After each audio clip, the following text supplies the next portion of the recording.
We are keeping a close eye on the roads, including the problem spots like the 217 flyover at I-5. And here's a live look at it right now. Of course, the snow hasn't arrived yet, but when it does, this could be a tough spot. A potentially dicey spot. Yeah. By the way, if you have to get around this weekend, know that, of course, driving might be tricky. Fox 12's Kelsey Watts joins us from that spot, and she got behind the wheel with an expert about what you should and shouldn't do in slick conditions. Kelsey? Well, as you guys just mentioned, everything is looking fine right here, right now. That's because these roads are still dry. But this is an area where we do usually see problems in winter weather. Remember, bridges and overpasses get that cold air right underneath them, so they can be slick or icy even when the rest of the roadway isn't. So again, we'll keep a close eye on places like this, but wherever your travels may be taking you, here are some good things to keep in mind. To help us with this demonstration, the guys at the Oregon Driver Education Center are switching out the tires on this car to replicate winter driving conditions. And in no time, you're gonna feel yourself starting to skid. We're sliding out of control. Yeah, so the gas kept you going, didn't it? Yeah. More than I wanted to. This is a closed parking lot, and we're trying to make it happen to show you what not to do. Skids they're dangerous. They're fast. A lot faster than I think people realize.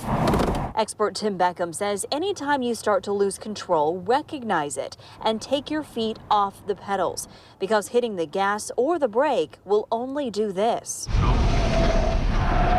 As you're skidding, focus on where you want the car to go and steer that direction. Don't focus on what you're trying to avoid. We always go where we look. So if you're looking toward what you want to avoid, you're going to hit it. Beckham says avoiding a skid in the first place is much easier than correcting one. So before you're ever in this position,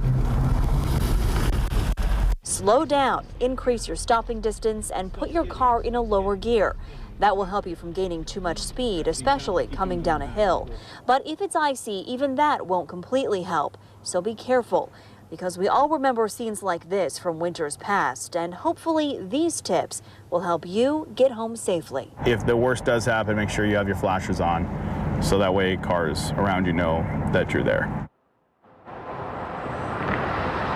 And one of the biggest takeaways here is if you do start to lose control in this winter weather, take your feet off the pedals. He says hitting the gas or the brake is absolutely the worst thing you can do. Now, if you are in a position where you're going to hit something and you have to hit the brake, he says use it very lightly, very gently, because jamming on the brake will only make things worse for you. And we'll have more tips when it comes to transportation and getting around the metro area coming up for you in the next half hour. For now, live in Lake Oswego, Kelsey Watts, Fox 12 Oregon.